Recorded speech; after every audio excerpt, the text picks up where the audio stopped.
As dawn broke, Vera found herself clutching her swollen belly, every muscle in her body tensed with the sharp pangs of labor.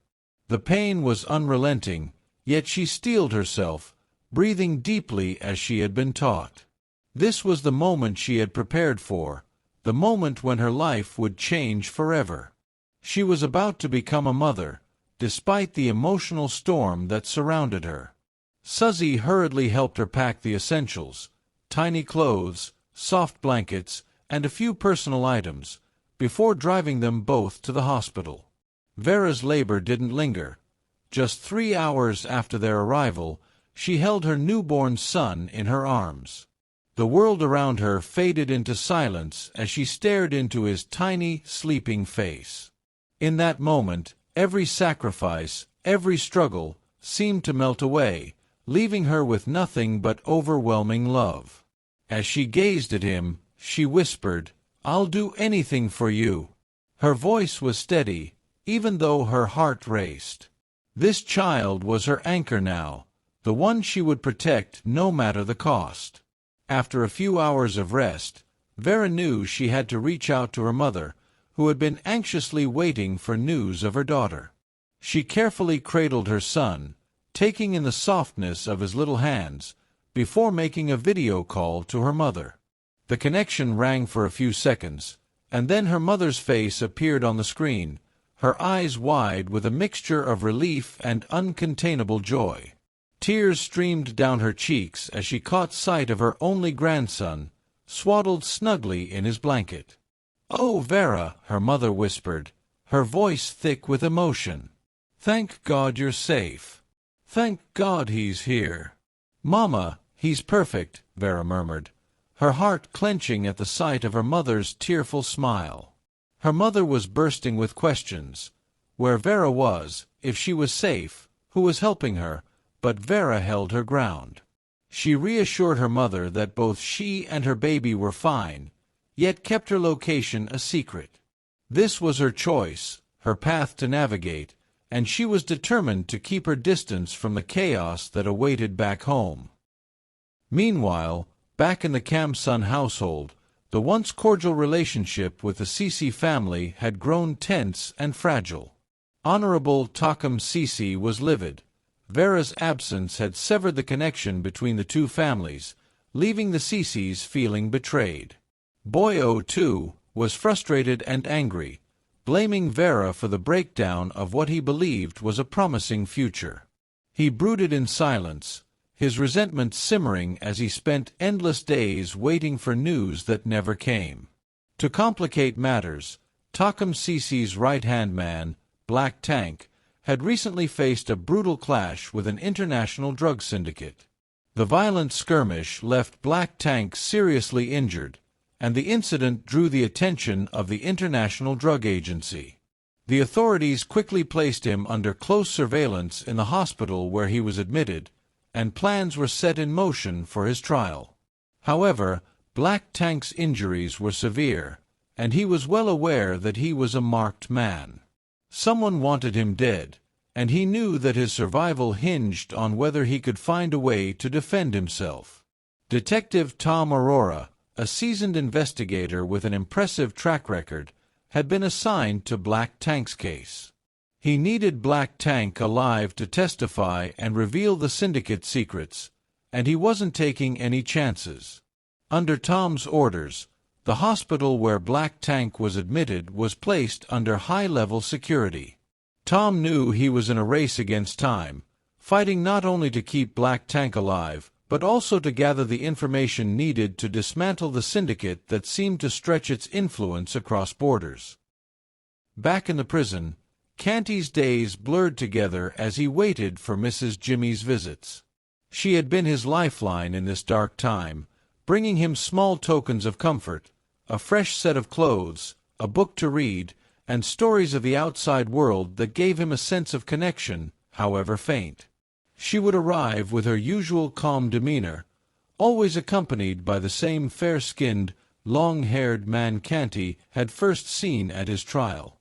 On one visit, Canty's curiosity got the better of him, and he asked Mrs. Jimmy about the man who never left her side. "Who's he, Auntie?" Canty asked, eyeing the man curiously. Mrs. Jimmy smiled, patting Canty's hand reassuringly. "That's Mr. T. He's been helping me with your case." "He's a good man, Canty." Canty nodded, though he couldn't help but feel a mixture of gratitude and wariness. Mr. T was kind, but Canty had learned to be cautious in his interactions, especially given his precarious situation. One day, Mr. T visited Canty alone. He brought with him a small package containing snacks and some toiletries, little things that brightened Canty's otherwise bleak days. As they sat in the visiting room, Mr. T looked Canty squarely in the eyes, his expression gentle yet serious. "Canty," he began, his voice low, "I want you to know that I believe in your innocence. Mrs. Jimmy and I are doing everything we can to get you out. But I need to understand a few things, if that's all right with you." Canty hesitated but eventually nodded, his trust slowly building. Mr. T began asking him questions about his background, his business, and the events leading up to his arrest. Canty answered honestly, his voice steady as he recounted the incidents that had led to his imprisonment. By the time their conversation ended, Canty felt a flicker of hope, a feeling he hadn't allowed himself to experience in a long time. He didn't know if Mr. T could truly help him, but he wanted to believe that perhaps there was a way out after all. Days turned into weeks, and Vera's life with her newborn son took on a steady rhythm. The baby brought her peace and joy, a small miracle amidst the uncertainty. But the shadow of her past continued to linger, creeping into her thoughts late at night. One evening, as she rocked her son to sleep, she made a decision. She was going to reach out to Canty. She hadn't forgotten about him, not for a single moment since they had parted ways. She needed to know how he was doing, needed to hear his voice, even if just for a moment. The thought of him alone in that cold cell haunted her, and she felt compelled to find a way to bridge the distance between them. After putting her son to bed, she spoke to Suzy, who immediately understood. Vera asked her to arrange for a secure call to the prison. They couldn't risk using Vera's identity, so Suzy promised to be discreet, working through contacts to get a message to Canty. A week later, Vera finally received word that Canty would be able to speak with her. Her heart pounded as she picked up the phone, barely able to contain her emotions. She waited, her breath shallow, until she finally heard his voice on the other end of the line. "Hello, Canty," she whispered, barely able to keep her composure. There was a pause, and then his voice softened. "Vera, is it really you?" "Yes," she replied, her eyes filling with tears. "I'm here. I'm with you, even if only through this call." For a brief, beautiful moment, time stood still. They spoke in hushed voices, careful with their words, but the love between them was palpable, transcending the miles and the walls that separated them. Canty listened as Vera told him about their son, his soft laugh echoing through the line when she described their baby's tiny hands and the way he kicked his legs just like his father. Canty's voice turned serious, and she could sense the pain hidden beneath his words. "I want to be with you, Vera. I want to see him, to hold him. I'm doing everything I can to get out of here." "I know, Canty," she whispered, her heart aching for him. "I'm waiting for you. I'll always be waiting." They ended the call reluctantly, each clinging to the words they had exchanged, cherishing the fragile thread of connection that bound them together. Meanwhile, Detective Tom Aurora's investigation into Black Tank was intensifying. He had discovered a trail of evidence linking the syndicate's activities to a powerful figure, a figure with enough influence to manipulate entire networks of crime. But the challenge was immense, and every step forward seemed to unveil yet another layer of corruption. In the hospital, Black Tank was under constant guard, his life hanging by a thread. Rumors circulated that another attempt on his life was imminent, and Tom doubled the security, knowing that if Black Tank died, so would the chance to bring down the syndicate. The battle for justice grew fiercer by the day, and Tom's resolve to see the case through remained unshaken. Mrs. Jimmy and Mr. T continued their efforts, tirelessly working to find a way to prove Canty's innocence. But they faced mounting obstacles, from hidden evidence to reluctant witnesses. Mr. T, however, was persistent. He uncovered new documents that suggested Canty's arrest had been manipulated, pieces of evidence that hinted at the CC family's involvement. The more he dug, the more tangled the web became, with every discovery pointing to a deeper conspiracy. Yet Mr. T was undeterred. He knew that to free Canty, he would have to expose the truth, no matter how dangerous it was. The news of Vera's delivery swept through the CC and Camson families like a wildfire. Boyo CC felt an overwhelming mix of emotions upon hearing about Vera's baby. He wanted to believe that the child was his, a product of their arranged future, but his frustration and anger grew as he continued to suspect that the Camsons were hiding Vera's whereabouts from him. To him, this child was his legacy, and he wouldn't rest until he could claim both Vera and the baby.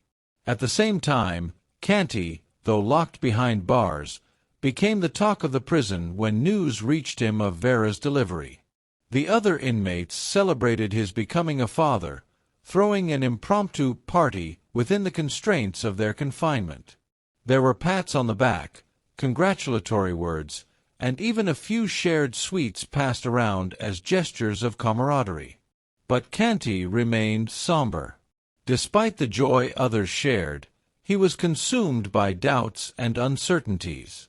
His heart ached to know his son, but his mind was filled with unrelenting questions.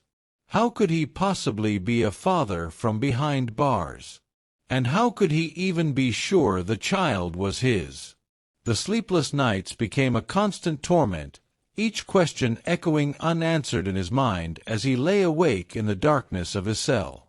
Vera named her son Eddie, after Canty's other name, Edward. She hadn't even realized how natural it felt to call him that, almost as if the name chose itself. But baby Eddie's appearance raised suspicions, especially with his fair complexion and strikingly long hair, a sharp contrast to the looks of Boyo and Vera. Baby Eddie unmistakably had Canty's features. Vera knew then, without question, that Boyo's chapter was closed. She could never present this baby to Boyo and pretend he was his son. This unspoken truth weighed heavily on her, and she began preparing herself to face the reality of a life without the CC family's influence. Her mother, Mrs. Camson, had also noticed Eddie's fairness, and though she kept her observations to herself, it was clear she understood the deeper implications. Across town, Black Tank lay weakened in his hospital bed, his body racked with pain. The once dominant hitman had become a shadow of his former self, his powerful frame now frail and broken. Haunted by memories of his violent past and the lives he had destroyed, he felt his spirit break in ways he had never imagined. Each hour, he was reminded of the choices he had made, choices that had led him to this hospital room, now surrounded by officers who were waiting for him to recover, if he ever did. He found himself in tears more often than not, overwhelmed by an unexpected wave of regret. The thoughts of his past misdeeds became a bitter burden that he could no longer escape. For the first time, he saw himself not as the feared enforcer, but as a man who had squandered his life chasing a legacy of power. The tables had turned, and he was now the hunted, clinging to life by a fragile thread. One night, after hours of reflection, he came to a decision. If there was one good deed he could do before the inevitable, He wanted to do it.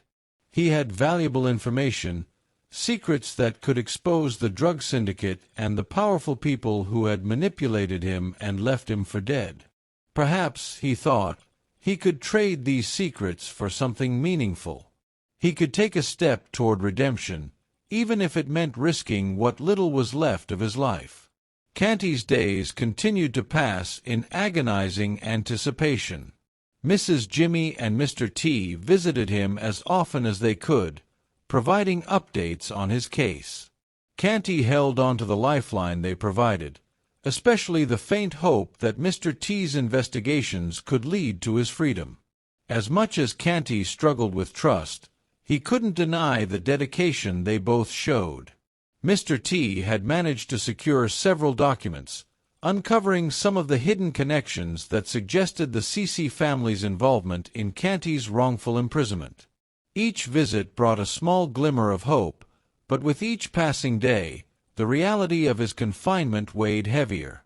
Canty longed to see his son, to hold him and know the life he had helped bring into the world.